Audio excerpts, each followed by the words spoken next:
And welcome back to the Hot Lap Friday practice for the Italian Grand Prix. You're currently looking at the results for practice 1 where, surprise, yes, Max Verstappen in the Red Bull Racing Honda is fastest. But interestingly, there's hope for people that don't want Max Verstappen to win 10 races in a row. There's hope for people that do want Max Verstappen, and I imagine that's the likely scenario. However, Carlos Sainz only 0.046, like less than half a tenth behind him. Perez also quite close, less than 0.2 behind Verstappen. And for practice 1, I think that's the closest we've seen them for quite a while. Unfortunately for Mercedes fans, they seem to be about half a second off, at least, and Hamilton about 0.6 off, which is a bit of a shame. Zhou obviously last, but 1.5 seconds covering the top 20 at once. It's not the worst. It's not the worst. Tsunoda, though, up there in 9th. Liam Lawson in 13th.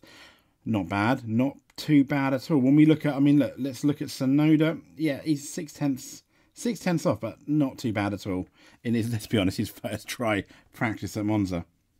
And Felipe Drugovich, of note, was 18th, nearly 1.5 seconds off the pace, and he was about a second slower than Alonso. But once again, as I said, you do not know what kind of program they're really running, and in practice 2, we'll get into it a bit more. But in practice 2, Carlos Sainz fastest from Lando Norris. Who would have predicted that? Sergio Perez in 3rd, who then stuffed it, let's say, at the very least, into the Parabolica. I think it's been renamed now, the Alboreto corner maybe. But I've always known that as the Parabolica, but stuffed it there into the gravel. Kind of hit the wall quite lightly, but enough to damage a car. And Oscar Piastri 4th. We had 2021. We had a McLaren 1-2. 2023, we've got 2 McLarens in the top 4. Less than 0.2 off the pace.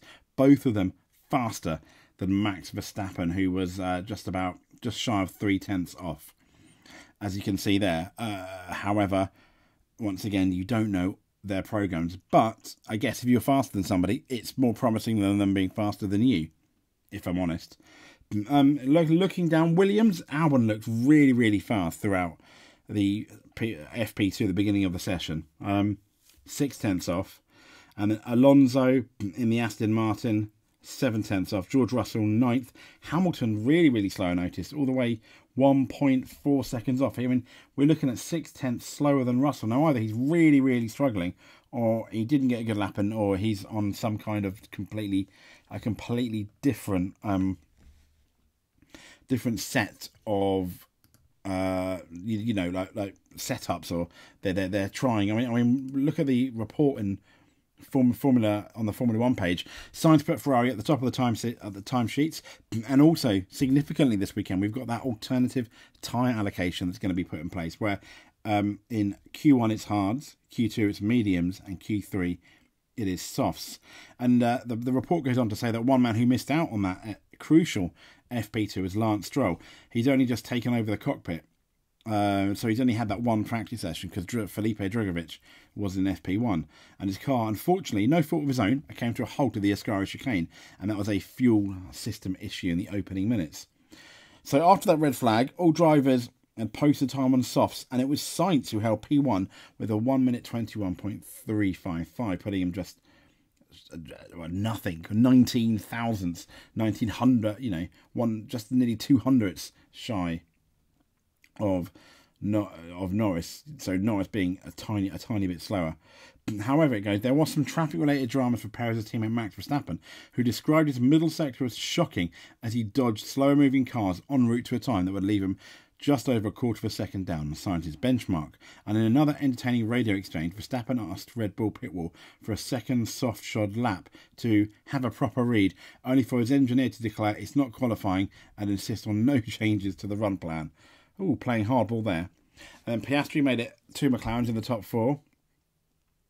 Bottas in the, I tell you what, that Alfa Romeo, one of the best liveries, isn't it?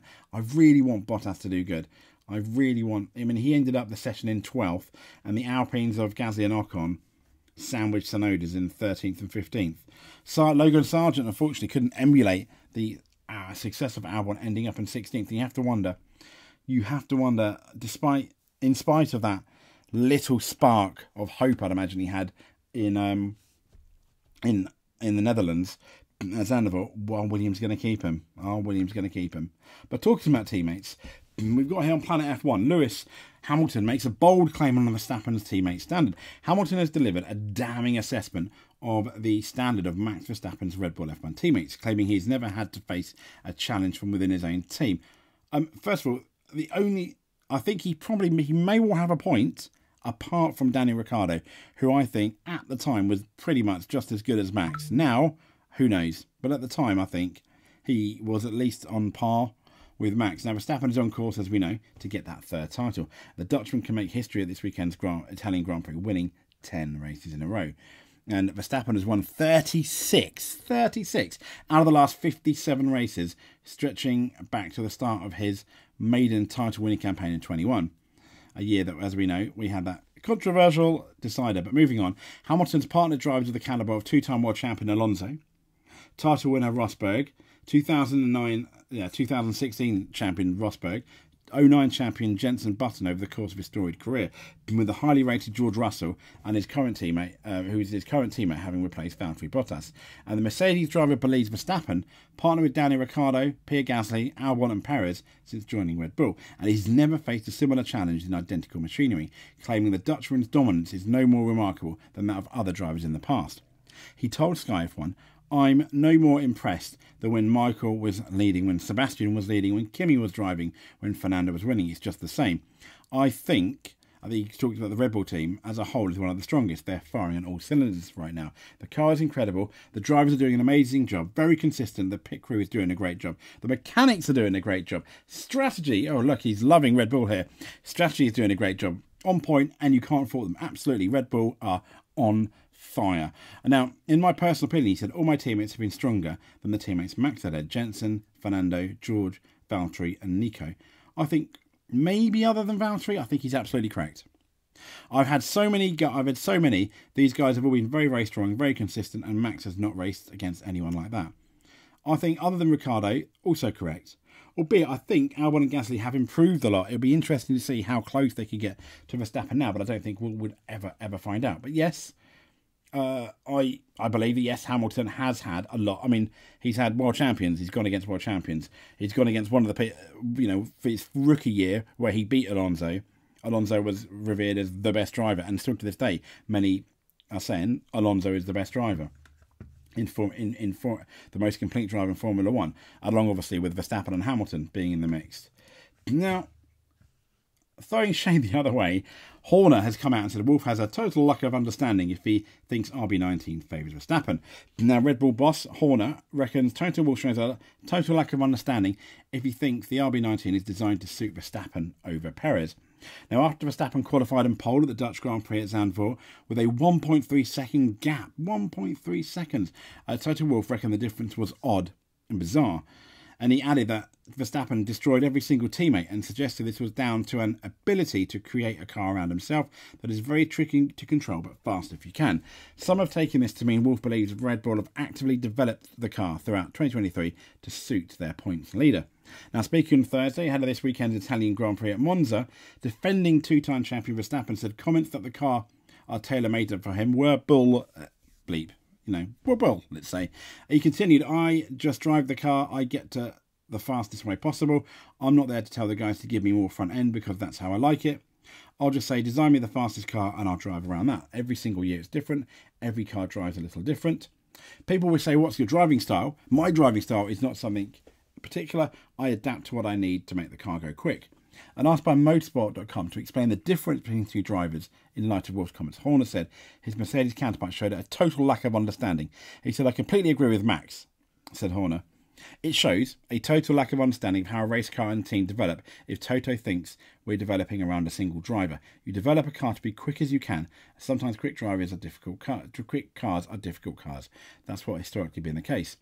I think good drivers adapt. You see in wet conditions, mixed conditions, varied conditions, the elite, they adapt quickly. I think that's one of Verstappen's key skill sets, is his ability to adapt the feeling and the grip levels that the car gives him. But there's certainly no direction to say we tailor something to suit a specific driver. Is he right? I mean, I'm no engineering expert, but I remember last year Perez, really good start of the season. As the car, they're putting upgrades on, Verstappen got faster. The gap between Perez and Verstappen grew, just like this year. And if you look back at the Ferrari days when Michael Schumacher absolutely was number one, I think any updates on the car, they would aim it, if possible, to suit him more. I mean, I know you can. A car can suit a particular driving style. That's a fact. So I think they're right, but I think most of the time, a lot of the time when Horner speaks, and any of the big bosses speak, I think you need to down it with a I don't know what's in between not quite a tablespoon, but not quite a teaspoon, something in the middle of salt, because he's obviously gonna favour his driver, as Toto Wolff favours obviously Hamilton, and say that. But I do feel the updates, on purpose or not, have definitely favoured Verstappen, because that gap has got a lot bigger. As we know, Perez is absolutely, he's not going to be a great, but we know he's not a bad driver, and I don't believe he's 1.3 seconds slower than Verstappen in a completely even scenario. Albeit we know in mixed conditions Perez struggled, let's say, somewhat, a tiny bit. But there we go. So going into qualifying tomorrow, I think Red Bull are still potentially favourites for the race win. Maybe not favourites for pole, but I think their car is fast. They're gonna be in the fight. I think McLaren and Ferrari are going to be in the fight. The big question mark is, where will Mercedes be, and are they in the fight? I think that for me, that's going to be the big question mark. Are they in the fight? Are they in the fight for pole? And a good qualifying here is you can overtake, but I think it's still quite important, as always, because what you don't want to do is get stuck in a DRS train, so to speak. But there you go. This has been the Hot Lap. Speak to you soon.